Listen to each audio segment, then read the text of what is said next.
Governor साहब, कल खुर्रम दस्तगीर साहब मेरे प्रोग्राम में थे तो उनसे आपकी इन्हीं पीपल्स पार्टी के तहफ़्फ़ुज़ात और शिकायतों पर बात हो रही थी। तो वो कह रहे थे कि पाकिस्तान पीपल्स पार्टी गलबे का सिर्फ हिस्सा ना बने, मलबा भी उठाने के लिए तैयार रहें। मतलब कि आप लोग जिम्मेदारी उठाने के लिए, जवाबदेह होने के लिए तैयार नहीं हैं, तो फिर फैसलों पे तनकीद भी आप लोगों को नहीं करनी चाहिए। जिस सर्कल में फैसले होते हैं, जब आप उस सर्कल का हिस्सा ही नहीं होंगे, देन आपके पास कोई राइट नहीं है ना उस पर बात करने का। या तो उस सर्कल में बैठें और तनकीद करें, रोकें। तो क्यों पाकिस्तान पीपल्स पार्टी फिर कैबिनेट का हिस्सा नहीं है? देखिए, पीपल्स पार्टी कैबिनेट का हिस्सा इस वजह से नहीं है। एक तो नून लीग को हम चाहते हैं कि वो अपनी पॉलिसीज़ फ्री एंड फेयर तरीके से चलाएं। दूसरा, खुर्रम दस्तगीर साहब ने कहा कि पीपल्स पार्टी जो है गलबे का हिस्सा है और मलबे का हिस्सा नहीं है। अपनी अदाओं पे भी तो खुर्रम दस्तगीर साहब गौर करें ना, और नून लीग अपनी अदाओं पे भी तो गौर करे। अगर अभी हम कैबिनेट में नहीं हैं और हमारा ये हाल है जो हम आपको सुना रहे हैं सारी बातें, जिस पे बहुत लंबे डिस्कशन हुआ, अब हमें कैबिनेट का हिस्सा बना के हमें वजारतें दे के हमारे पर काट के टांगे और हाथ बांध के वो हमें फेंकना चाहते हैं। उन वजारतों में भी फिर वो हमारी नलैकियाँ हमारे सर डालना चाहते हैं, तमाम अख्तियारात लेके। अगर जो कुछ वो लिखते हैं, जो कुछ वो मुआहदे करते हैं, उन पे स्टैंड करें। उन्हें ये मानना चाहिए कि पीपल्स पार्टी उनकी कोलेशन पार्टनर है, तो उसके साथ हमने बदनीति नहीं करनी और उसको साथ लेके चलना है और वजारतों में उनको पूरा अख्तियार देना है। हमने जो 16-18 महीने की वजारतें की इनके साथ, 18 अपना पिछली गवर्नमेंट में, उनमें हमारे वज़ीरों को कितने अख्तियारात इन्होंने दिए। और दूसरा, हम तो ये चाहते ही नहीं है कि ये कल जाके ये कहें कि हमने अपने मंशूर पे अमल करना था, क्योंकि पीपल्स पार्टी हमें जो है वो मजबूर करती थी, तो हम इस वजह से अपने मंशूर पे अमल नहीं कर सके। हमने तो इन 6-8 महीने में फ्री ऑफ कॉस्ट इनको जो है वो सपोर्ट की, इस वजह से सपोर्ट की कि ये डिलीवर करें, ये काम करें अपना। तो पीपल्स पार्टी वजारतों से इस वजह से नहीं घबराती कि कोई हम मलबा उठाना चाहते हैं, हम इस मुल्क को ठीक करना चाहते हैं, हम इस मुल्क को मुश्किल सूरत हाल से निकालना चाहते हैं, जो हम इनकी सपोर्ट करते हैं। लेकिन गवर्नर साहब, वो कैबिनेट में शामिल हुए बगैर नहीं हो सकता। अवाम की खिदमत करनी है तो उस सर्कल का हिस्सा बनना पड़ेगा ना जहां फैसले होते हैं। देखिए, कैबिनेट का हिस्सा बनना कोई ज़रूरी नहीं है। आपने खुद जो है वो अपने क्वेश्चन में पिछले में ये कहा कि आप जो है हर जहाँ पे ये फंसते हैं इनके साथ आप जो है वो मदद करते हैं, उस पर करते हैं, और फिर कहते हैं अपोजिशन भी। तो हमने तो हर जगह इनको सपोर्ट किया, इनको आगे चलाया। जहाँ पे ये फंसे वहाँ पे हमने कोई बदनीति नहीं की।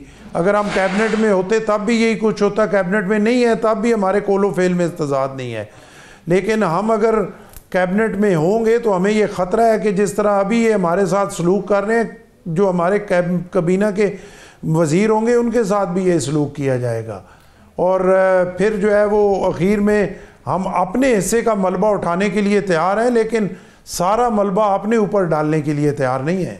मतलब कि आप देखिए, जब वज़ीर ख़ारजा थे बिलावल भुट्टो साहब, वो तो हर टाइम दौरों पर ही रहते थे, बाहर रहते थे, आज़ादी से आते जाते थे, कोई रुकावट नहीं थी, बल्कि उल्टा उन पर तनकीद होती थी कि कभी वापस भी आ जाए करें, मेहमान बनकर ही अपने मुल्क में आ जाएं। मतलब कि कैसे आप लोगों को वजारतों में ये इंटरफेयर करते थे, आज़ादी से काम नहीं करने देते थे? देखो, दोनों सूरतें हैं ना, दोनों सूरतें हैं। बिलावल साहब अगर बैरूनी दौरों पे रहते थे तो वजारत ख़ारजा में बैरूनी मामलात ज़्यादा होते हैं, और बिलावल साहब से पहले पिछले 4-5 साल जो इस मुल्क के गुज़रे, इस मुल्क में आने के लिए कोई तैयार नहीं था, और इस मुल्क के साथ बात करने के लिए कोई तैयार नहीं था, और इस मुल्क को इंटरनेशनल लेवल पे कोई सपोर्ट करने के लिए तैयार नहीं था। ये सारी हकीकतें हैं। बिलावल साहब के उन बैरूनी दौरों की वजह से, उस मेहनत की वजह से आज आप देखें कि वो जो आप आइसोलेशन में थे उससे आप निकल गए हैं। आप लोगों ने आपसे बातचीत करना शुरू कर दिया है, लोग आपके पास आना शुरू हो गए हैं। तो वो बिलावल साहब की मेहनत है जिसकी वजह से ये चीज़ें जो है वो बेहतर हुई हैं। अच्छा। और बिलावल साहब तो फिर एक चेयरमैन थे पार्टी के, उनको तो ज़ाहिर है नहीं रोका जा सकता था। लेकिन अभी देखें ना, जैसे एक मुआहदा हुआ, दूसरा मुआहदा हुआ, रोज़ाना की बुनियाद पर ये रोना है कि वो लिखे हुए मुआहदों पर अमल नहीं हो रहा। तो हम ये तवक्को कर सकते हैं कि अगर हम वजारतें ले लें तो उन वज़रा को काम करने दिया जाएगा और उनको रुकावट नहीं डाली जाएगी। सही। अच्छा, एक और बात बड़ी इम्पॉर्टेंट कि पीपल्स पार्टी की निजकारी को लेकर अपनी एक पॉलिसी रही है।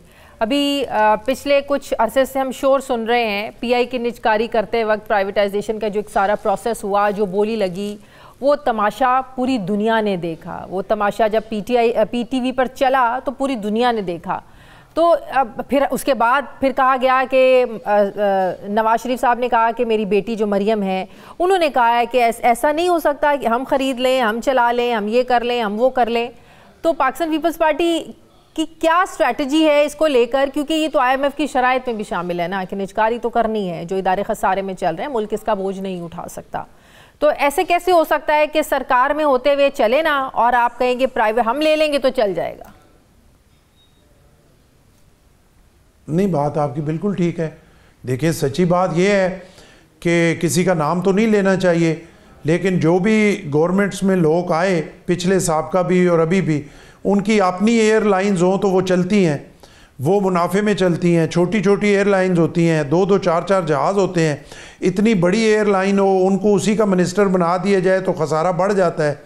तो ये तो फिर एक हकीकत है ना, इस पे तो आप इसको छुपा नहीं सकते। इस पे जो है वो इसमें तो फिर बदनीति है, मेरी बदनीति है, सियासी लोगों की बदनीति है या किसी और की है, उसमें शामिल है। लोग ये पूछने का हक रखते हैं कि अगर गवर्नर की अपनी एयरलाइन हो, वो मुनाफे में होगी, उसका इतना सरमाया भी नहीं होगा और वो अरबों रुपए के मुनाफे में होगी, और जो गवर्नमेंट की है, जो मुल्क की है, वो रोज़ाना की बुनियाद पे अगर उसी के हवाले कर दी जाए तो वो रोज़ाना जो है खसारे में जाएगी। तो ये तो बड़ी अहम चीज़ें हैं, इसमें तो हकीकत है ना। और निजकारी के हवाले से देखिए, एक पॉलिसी प्रॉपर बननी चाहिए। जो हमारे अलाई हैं, इनका सबसे बड़ा ख़राबी जो है, जो मैं समझता हूँ, ये किसी बात में मशवरा नहीं करते, ये किसी बात में अपने इत्तेहादियों को एतमाद में नहीं लेते। पता तब चलता है जब ये एक को ब्लंडर मार देते हैं। अभी जैसे आप अभी ताज़ा जो अभी बात आपकी मेरी हो रही थी, जो असम्बली में बिल इन्होंने पेश किया एग्रीकल्चर के हवाले से, अगर पीपल्स पार्टी इनकी इत्तेहादी थी तो इन्होंने किसी से कुछ ज़रा सा भी मशवरा किया? इनको बिठा लेते, उसमें 2 मिनट 10 मिनट बात कर लेते तो ये चीज़ें और बेहतर हो जाती और हम भी खुशी से शायद उसकी सपोर्ट कर देते। लेकिन कोई काम ऐसा ये नहीं करते जिसमें अपने जो अलायंस में बैठे हुए लोग ऐसा तो नहीं है, ऐसा तो नहीं है कि अलायंस से अगर मशवरे नहीं हो रहे, मशवरे कहीं और हो रहे हैं, जिसकी तरफ इशारा हमेशा इमरान खान करते हैं। अब ये देखें अब ये तो मैं अब किसी मफरूज़े पे तो क्या बात करूं, और गवर्नमेंट तो इन्होंने चलानी है ना, हमने चलानी है, नून लीग और पीपल्स पार्टी ने चलानी है। फेस हमने करना है, जवाब दे हमने होना है। तो अगर लीडरशिप है और कोई बड़े ओहदों पे हम बैठे हुए हैं और हम कहें कि फ़लाँ ने ये करा दिया, फ़लाँ ने ये करा दिया, इसकी कोई बात नहीं है, ज़िम्मेदारी हमारी है। अच्छा करेंगे तब भी हम ज़िम्मेदार हैं, बुरा करेंगे हम तब भी हम ज़िम्मेदार हैं, दूसरा कोई इसके लिए ज़िम्मेदार नहीं है। सही। अच्छा, आप देखें वक्त थोड़ा रह गया है, लेकिन एक जो सियासी पोलराइजेशन की इंतहा जो है वो हम बैरून मुल्क में भी अब देख रहे हैं। अब देखें ख्वाजा आसिफ के साथ क्या हुआ, मरियम बीबी के साथ बाहर क्या हो रहा है, नवाज शरीफ साहब कहीं जाते हैं, मतलब कि ये लोग तो घरों से बाहर निकल नहीं सकते, पब्लिक ट्रांसपोर्ट पर बाहर सफ़र नहीं कर सकते, किसी रेस्टोरेंट में बाहर जाकर खाना नहीं खा सकते। लोगों का ये जो गुस्सा है ये गलत है, गालम गलोच का कल्चर नहीं होना चाहिए, लेकिन ये आपको क्या लगता है, ये लोग ऐसा रिएक्ट क्यों कर रहे हैं इन लोगों के साथ बाहर? देखिए, बात यह है कि ये गलत है, सरासर गलत है ना। किसी ने भी प्राइवेट जाना होता है, अगर ये देखे PTI के लोग हैं, इनकी तरबियत ये की गई है कि आप इतना उछालो किसी दूसरे को कि झूठ को सच साबित कर दो, लोग उस झूठ को मानने के लिए तैयार हो जाएं। इस पे जो है वो मेरा ख्याल है फ़ख्र नहीं करना चाहिए। ये तो एक तरबियत की बात है तमाम पॉलिटिकल पार्टीज़ की, वरना ये तो बहुत आसान है ना। अगर आप नून लीग के फैमिली के साथ कोई गया हुआ है और वहाँ पे 4-6 लोग जो है वो लिफंडर टाइप वहाँ पे बदतमीज़ी करते हैं, गालम गलोच करते हैं और उसको फिर वीडियो बनाते हैं, सोशल मीडिया पे लगाते हैं, तो ये बहुत आसान है कि PTI की लीडरशिप जब अपनी फैमिली के साथ गई होगी तो 4-6 नून लीग के जो कारकुन हैं वो उनको गालियां निकालें, उन पे अंडे फेंके और उसको सोशल मीडिया पे लगा दें। लेकिन ये बहुत शर्म की बात है। साहब, हम देखिए बिलावल साहब भी जाते हैं, जरदारी साहब भी जाते हैं, आप लोग भी जाते हैं, पीपल्स पार्टी के लोगों के साथ, लीडरशिप के साथ ऐसा नहीं होता। ये नून लीग के साथ ये ऐसा क्यों होता है? अब देखें ना, 3-3.5 साल की हुकूमत की है तहरीक इंसाफ ने, उन्होंने कोई दूध और शहद की नहरें नहीं बहा दी थी। उन्होंने क्या किया इस मुल्क के लिए? पंजाब में करप्शन की कहानियां ज़बान ज़दे आम, लेकिन वो लोग भी बाहर जाते हैं। ये सब कुछ जो है उनके साथ, नून लीग के साथ क्यों होता है बाहर, जो नहीं होना चाहिए? देखिए, ये नहीं, बिल्कुल नहीं होना चाहिए। बात यह है कि ये ख़ास एक विंग बनाया गया है जो ख़ासकर बाहर बैठे हुए लोग हैं।